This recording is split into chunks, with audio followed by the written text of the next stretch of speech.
Hello, my name is Niclas. I am a registered journeyman farrier and also the Vice President of the Equine Lameness Prevention Organization.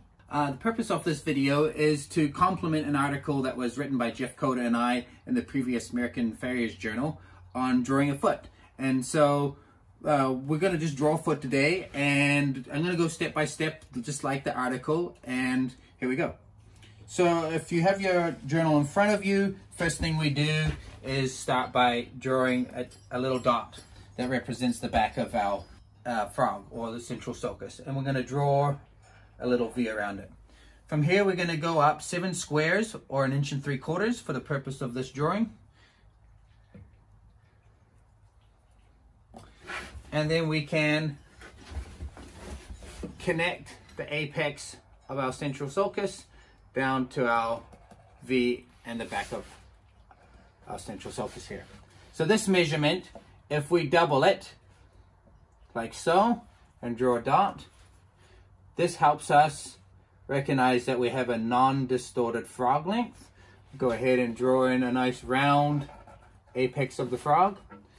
So a healthy width of the frog would be something that is greater than the length of our central sulcus. So in this case, we're going to go 1 1/4 or 5 squares over.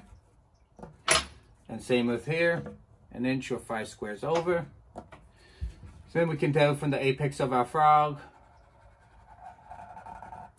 and come down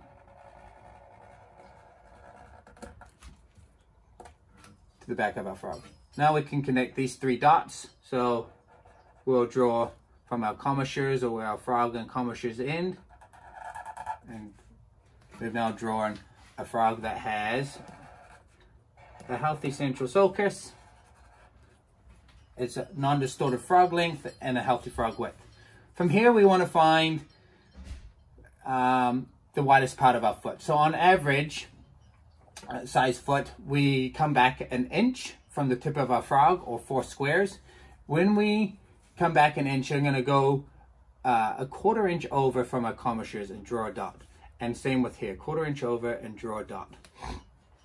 So now that we've drawn in the termination of our bars, now we want to draw in the back of our heel. So same place, just a tiny bit up from the back of our frog, 1/4 inch over. Back of our frog, 1/4 inch over, tiny bit up. This can now be the inside of our bar, and we're just going to draw a slight arch down and connect these 2 dots. All right. Now we're going to go to our central sulcus, divide the length of our central sulcus in half, which would be 3 1/2 squares, or give or take, and draw an imaginary line from this area, from the commissures where our sole and frog meet on this line, go roughly about 1/2 inch over, and same here, 1/2 inch over. This marks our seat of corn. We can go back up to our termination of our bar and finish drawing in our bars. All right, so now we need to finish drawing in the back of our foot. We're going to start by going back to the measurement of our central sulcus, which was 7 squares. From our commissures, we're going to count over 1 3/4 inches or 7 squares and draw a dot. And same on this side. From our commissures, 7 squares over, or 1 3/4 inches. So I want us to take an arch from our sole wall junction at the widest part of the foot and draw it down to our seat of corn. So we're going to draw a gentle arch down to our seat of corn here, and same on this side, gentle arch down to our seat of corn there. Now we can go 1/4 inch over on both sides to draw in our hoof wall, and then draw from our widest part of our hoof wall down to our heel.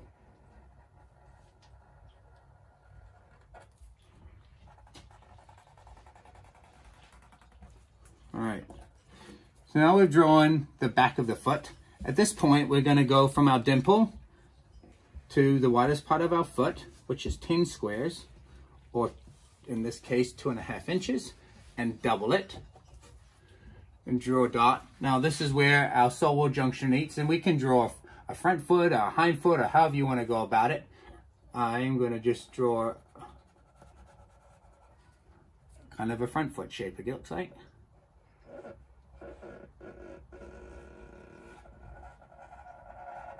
All right, and now we can go from our sole junction up 1/4 inch and draw in our hoof wall.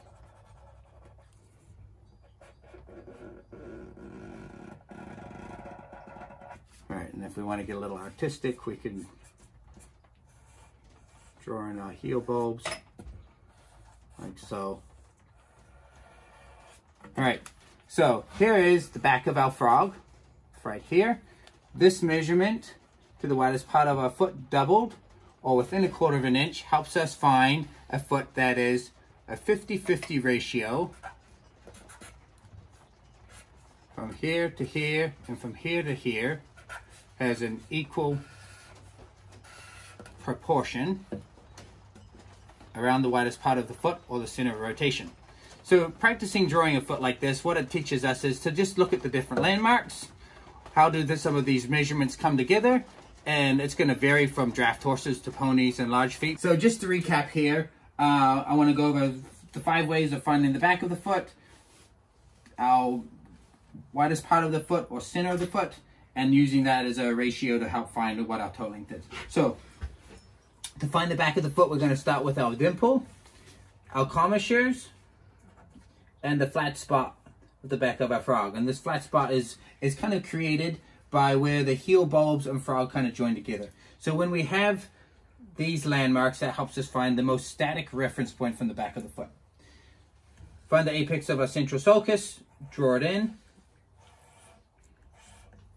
When we double that measurement, ideally our apex of our frog comes within that measurement, and that gives us a non-distorted frog length. So we can now know that that is a non-distorted frog length. We can come back 1 inch from the tip of our frog, or mark where the termination of our bars are, or we can mark the widest part of our sole junction. When we have these 5 landmarks, it allows us to draw a line connecting these dots, or the best of these dots, and it helps us find the center of rotation or the widest part of the foot. And give or take a little bit on this measurement from 1 inch back from the tip of the frog. On a smaller foot, it's going to be a little less. On a bigger foot, it's going to be more. Termination of the bars is a great landmark to really search out and look for that tissue.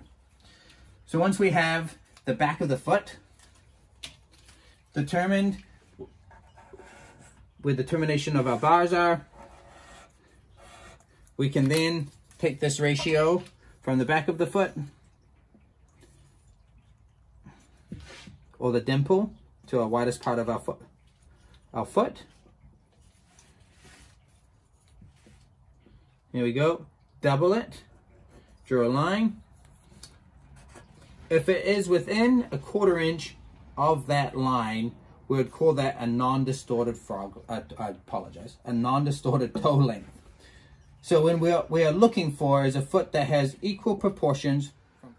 Thanks again for watching. Once again, my name's Niclas. I'm a member of the Equine Lameness Prevention Organization, or the ELPO. We have lots of information available for you guys for free. We have all sorts of classes going on this year. Come check us out. Cheerio.